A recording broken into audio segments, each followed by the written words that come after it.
Hello and welcome. Today I have a special video for you. It's a little bit different.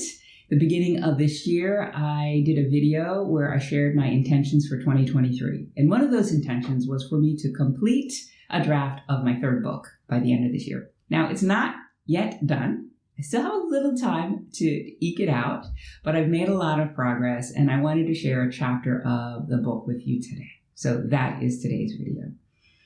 Thank you so much for joining me today. If you are already a subscriber, thank you. If you're new here, welcome. If you enjoy videos about life in France or moving abroad or finding the confidence and courage to live life on your terms, then this is your channel. Be sure to subscribe and click that notification bell. My name is Patricia Brooks. Back in 2018, I left my job as a project manager in Richmond, Virginia, and I moved to the south of France. I had to get here. Something compelled me to get here. And so I did what was necessary to get here. I didn't question it. But 3 weeks into my new life in France, when fear and self-doubt cropped up, when I realized the gravity of what I'd done in leaving a good paying job and starting to live off of my savings and moving to a country where I knew no one, I started to wonder why I had to get here. What compelled me to get here? And I thought that once I got here, I would know that it would strike me in the face immediately and that would be the end of it. But it hadn't. And here I am, close to 6 years in, and I'm still asking myself the question, why France, Patricia? So that is the topic of my third book. I explore potential reasons why I had to get to France, why I was so compelled to get here. And this chapter that I'm going to share with you is called A Spoiled American and a Hardy French World. Now, you're not going to have to watch me read this chapter to you because I have shot some footage for your viewing pleasure. All right, so let's begin. A spoiled American and a hardy French world. C'est pas possible was an expression that I heard over and over, again and again, during my first year in France. I imagine I still hear it now, but it no longer strikes my ears in the startling way it had in the beginning. I'm accustomed to it now, but during those first months, it really rubbed me the wrong way. And I heard it everywhere. The clerks at the prefecture said it. The people at the cell phone store told me that it wasn't possible for me to have a phone plan without paying a deposit of 250 euros because I didn't have a European passport. And even a friend I met at a Weight Watcher meeting here said it all of the time.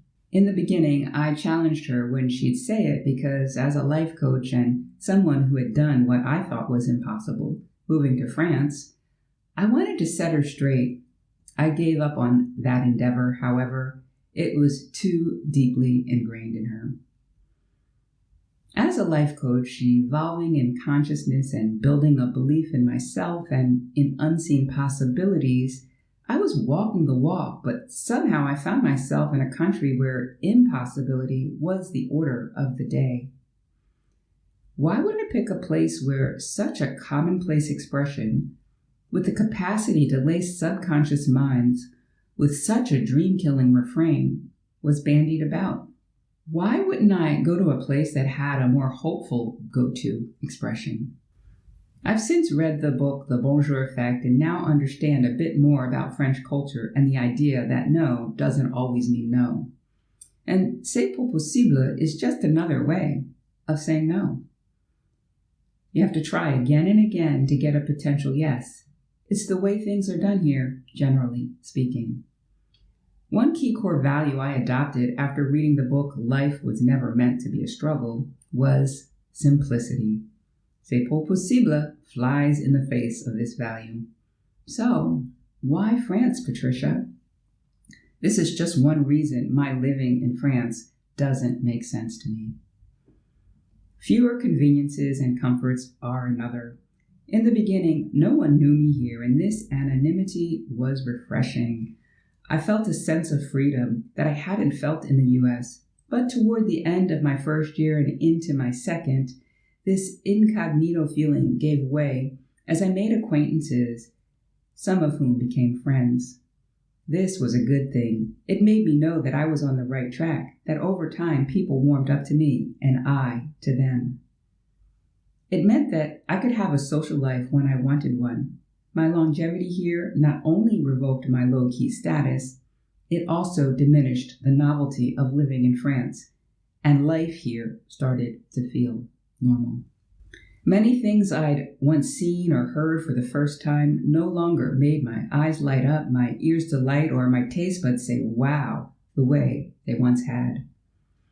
I had expected this because a woman I'd met at a Francophile dinner in Richmond just before my departure had advised me, be sure to keep a journal, Patricia, especially early on. You want to be able to remind yourself of how things looked and felt in the beginning. What I hadn't expected was that my unquestioned acceptance of things that I found less convenient in France than in the US would give way to frustration and a low-grade irritation that colored my life here. Hanging your clothes on a clothesline in 2018 for the first time in your life is novel in the beginning. But when your towels begin to harden from being line-dried so many times that it feels like you're drying off with sandpaper, now that's a different story. I'd gone from saying, oh, isn't this different, to saying, damn, I wish I had a dryer.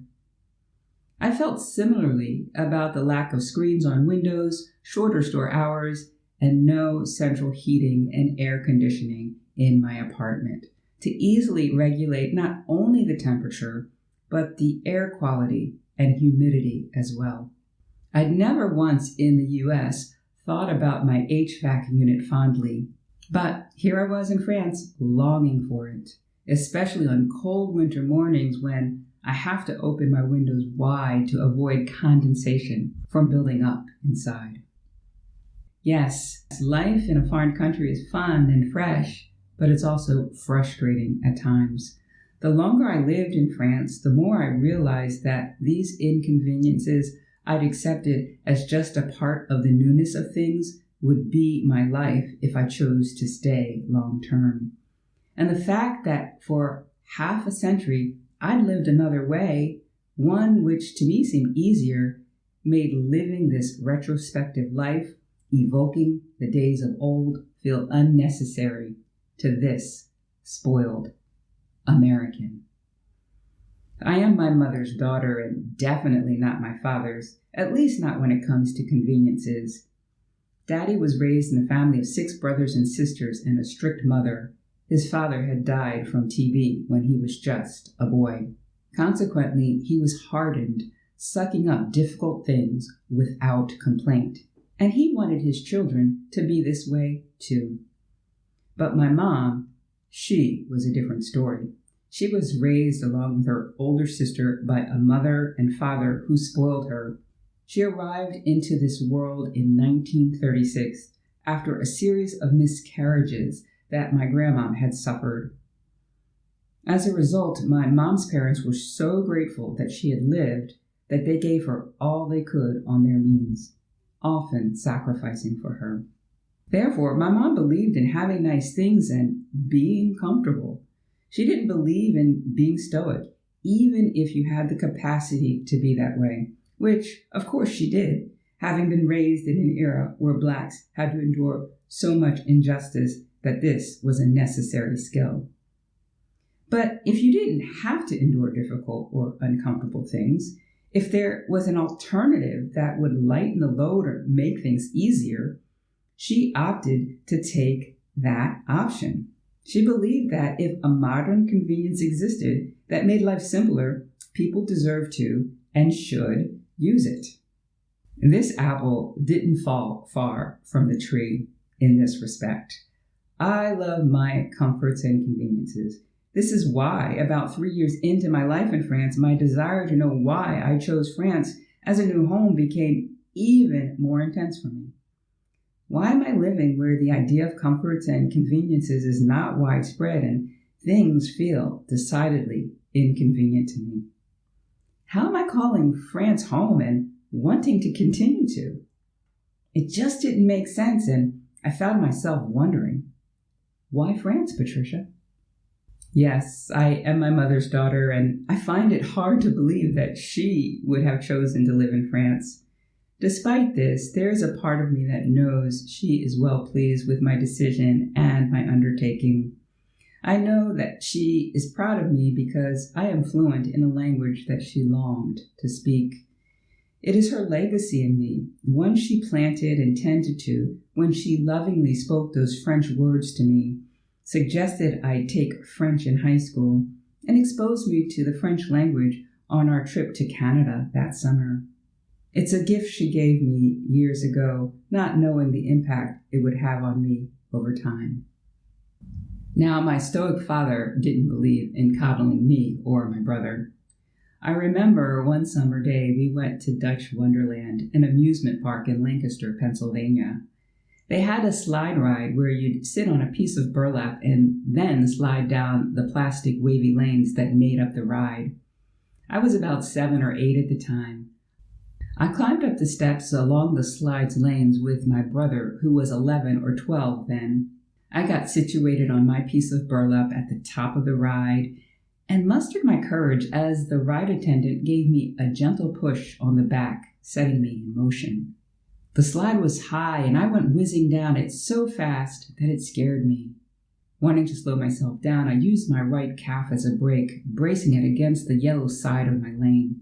It slowed me down all right, but the friction it created also took off layers of skin, almost to the white meat. Back at the hotel room, after my parents cleaned and dressed my wounded leg, my mom oohed and ahed over me, saying things like, "Poor baby." Even though my leg throbbed with pain, her words comforted me and made me know that she was there to help me get better, that she would take care of me. As a dependent child, that's what I wanted to hear and know. On the other hand, my dad's only comment was to my mother. "Pat," he'd said, "stop coddling that child. She'll be all right." This brusque, unconcerned manner is how I remember my father when I was little. It's why I say he was stoic and wanted his children to be that way too. Despite his gruff manner, my father also had an affinity for the French language. When I was 16, he took me and his mother to Quebec City and Montreal. And years later, when he was in his 50s and 60s, he'd take quick flights from Philly to Montreal and enjoyed practicing French with the locals.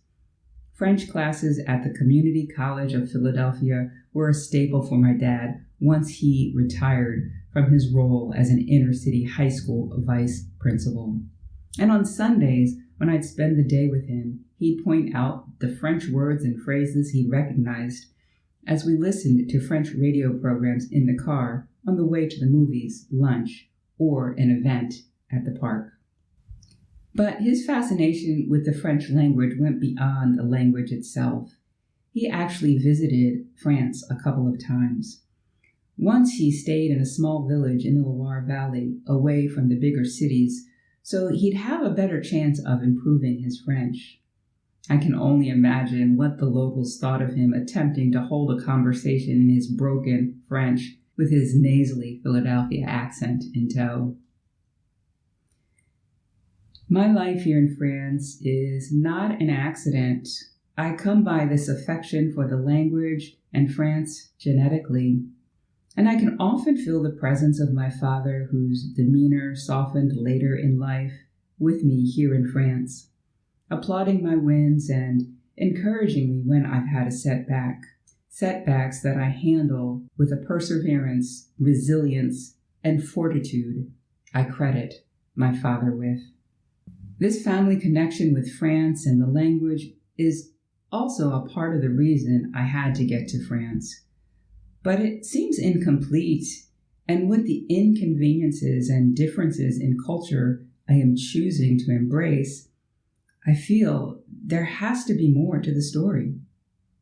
So, why France, Patricia? So that is an excerpt from my upcoming book, which I don't have a title for yet. I'm thinking perhaps Personal Space or My Second Childhood, but I haven't really determined that yet. I'd love to get your feedback on what you just heard. What came up for you as I was reading that? Were there questions you had about things that weren't clear, or was there something that you would like me to develop a little bit more in this chapter? Let me know in the comments, because I can definitely improve this chapter and your thoughts can help me do that. All right. Now, I am targeting publishing this book sometime in 2024. Would like to say mid-year, but I can't promise you that. In the meantime, as you're waiting for this book to come out, I do have 2 other books that I've published already, Growing Bold and Live a Bold Life. And those are both available now. I will leave a link in the description where you can purchase those.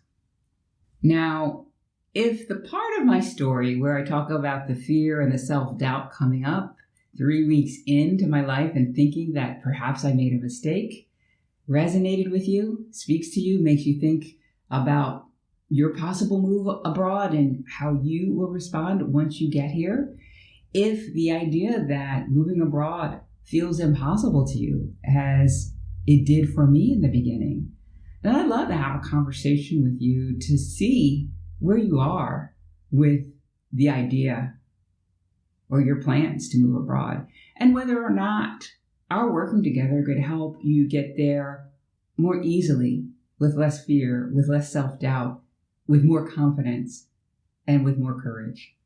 So if that sounds like something that would be helpful to you, be sure to click the link in the description to my calendar, schedule time for us to talk, and I look forward to that. All right, so that is all I have for you today. I hope you enjoyed this little treat I had for you. If you did, give it a thumbs up, share it with friends, subscribe, and I will see you again next time. Bye for now.